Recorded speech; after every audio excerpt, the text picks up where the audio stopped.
I would be submissive, but only to a certain extent. And I'm only gonna be submissive to a guy that deserves it. And I agree with that. And the dominant women are like that too. Don't get me wrong, women are controlling, and yes, a woman to be very very dominant in relationships. And I'm not about to say it's okay for them, just like I'm not about to say it's okay for men. But there are people out there that like being controlled and being dominated. So hey, to each his own. And these relationships, especially if you want to like a relationship, you will have it will have. I mean, you will have to be able to. You have to like compromise with the other person. You can't just be it's all me and not you. Forget what you say because it's I'm in control. Because then the person you hurting the other person. The person is going to tend to suffer from depression, anxiety. It's going to really kill the person inside. And if you don't want to do that to your partner, I really suggest you figure out where those control issues come from, because it's basically control issues. And why do you feel the need to be in control at all times? So like what happened in your childhood to make you do that? You know, um, that's what I'm gonna say. I'm gonna say, forgive me. We're gonna save this also control theme for another episode after relationships and trauma, but we're gonna save all that for a different day. Let's move on. But whoever's in these relationships, if you like to be controlled, okay, hey, shit, everybody gotta live their life. But if you don't, and you love the person you with, you need to really sit down and have a talk with them. If they don't want to compromise, to the left, everything you own in the box to the left. Hey, that's like no, but seriously, to the box to the left. And then the next is number 4, open relationships. Their meaning for open relationships is entertaining in modern ages. Open relationships allow you and your partner to see other people outside of the relationship. If you and your partner are a part of this kind of relationship, chances are that one of you or both are not ready to be in an emotional, attached, involved relationship. Okay. This is a thing where people can be unemotionally available. So like they're not emotionally available. Like they're all surface. They're not deep under. They all surface. They don't have deep conversations. They're not everything is basically superficial. It's not everything they talk about is very basically superficial. That's basically what it is. You don't they don't dig deep. They don't talk about deep. They're afraid of deep, and that's what they're talking about when they mean they're not emotionally involved. Especially with guys that are like polyamorous. Yeah, hold on, polyamorous. So I said it right, polyamorous. Um, People that are polyamorous, they do suffer from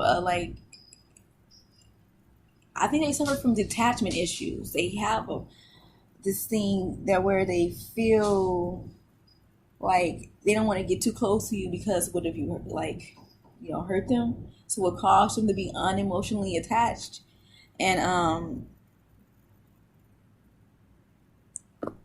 that I don't know. It's people. There are people that like polyamorous relationships. Um, there are people that are married to more than one person. Um, I think it's like I said, it stems from like I said, emotional issues with it to what happened to whatever in childhood. But some people are okay with that, and they had like amazing childhoods. They just don't feel the need to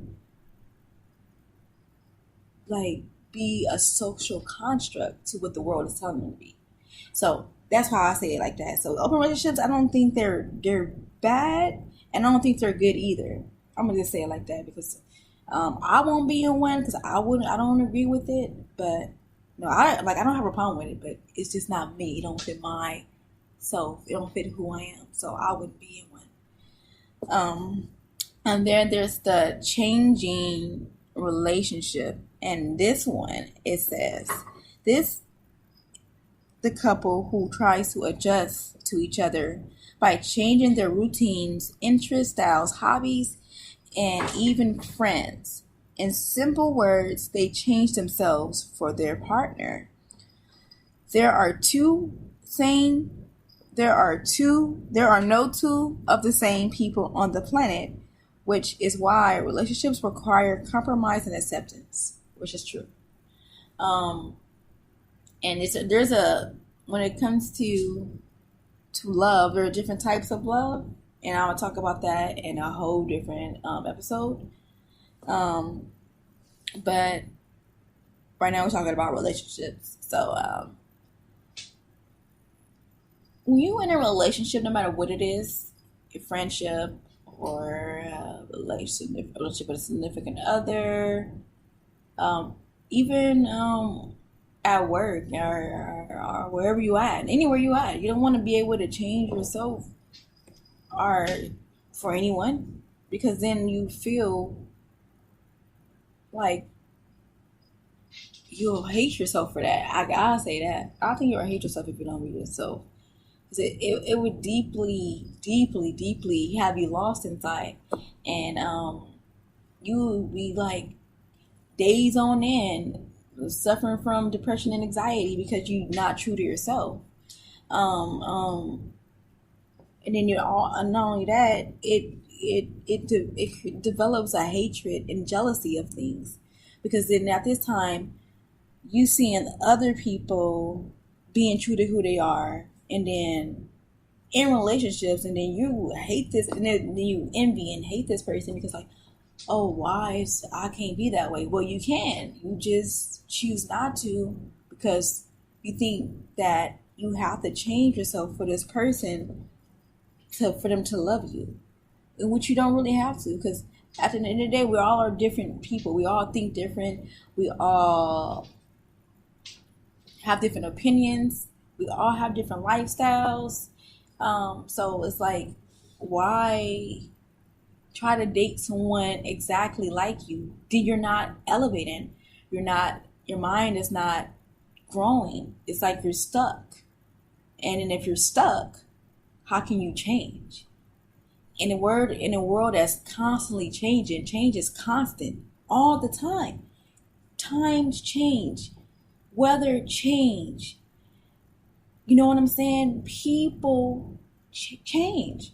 And if you're stuck in this world of where you feel like, oh, let me change to be like this person because I think that's the right way to go because I want the person to love me. No. You learn from other people. You learn from different experiences. Why try to change yourself to be like someone else? Be like someone where you could be yourself and that person can learn from you and you can learn from that person. I don't understand why people change themselves in relationships. I wouldn't do it, I mean, I had a point to where I lost myself, but I would say that for a different story. But I will not ever change myself. I lost myself before, but I will not ever change myself. Not for anyone. You know what I'm saying? Like I'll probably, confine, like put myself in a box to prevent people from seeing the real me, but change myself? Please, come on now. You dismissing me with all that. But the last one I'm talking about today is toxic relationships. Toxic relationships, in the description, they have toxic relationships occur when a couple is attracted to and even love each other, but there is no compromise or understanding. You seem to have different opinions and interests, which leads into different arguments and problems. But you still feel attached to the partner. Okay. These relationships is like a hate and love relationship. It's like you really, really love this person and you want this person to understand you. You want this person to see your point of view, but they're not hearing it. Or you both not hearing it. And these relationships come from communication problems. I say because they both probably suffered from communication problems from when they were younger. And you was in a household to where you didn't have a right to communicate. But sometimes even if you are in those type of family dynamics, sometimes you like have to communicate. Cause like me, I didn't grow up in where you were able to communicate. My family had horrible communication skills, but I've learned to always communicate. But sometimes the person don't want to hear you out, so there could be those type of relationships too. But I don't know what to say about these toxic relationships, but they're not very unhealthy, and it can cause a lot of pain for both, not only for one of you or both of you. And I've seen these toxic relationships like straight up, and these ones are not only based off fear. These are based off a lot of trauma, because these relationships are based off trauma and fear, because they don't know probably how to love or communicate. Don't know anything because they haven't they both haven't experienced it, so they both like fight with one another, or it's either they both have experienced it and one learned to communicate and the other one, and she's trying to teach the other one that's probably not even willing to do so. So I will have to say those relationships don't last, period, unless they have a epiphany or this type of wake up call to be like, okay, this is not going as I want it to be. What is going on? We need to see and figure it out, or we need to see a therapist and figure this out, because we like constantly disagreeing. We're constantly arguing. You love me, I love you. We know this. Let's make it work, and then they go see a relationship counselor. Or is those ones that one of them is all in and the other one is all out and just playing these mind games with this individual and trying to make it seem like they love them but don't really do, and then they end up fighting. The person that they're doing it to is very broken in the inside and tends to don't know how to control their emotions and overreact to where they fight and don't understand each other. It's like he's playing the person. It's like that's another. It's like he's either playing her to manipulate her mind to make her think that she's, crazy. That what I'm saying. That's also a toxic relationship. And I'm into women, and this happens to women a lot. And I'm gonna just say this: if I'm using a man like those, like. They I'm gonna just give you a heads up. They literally sneak in, like, without you even knowing it. They just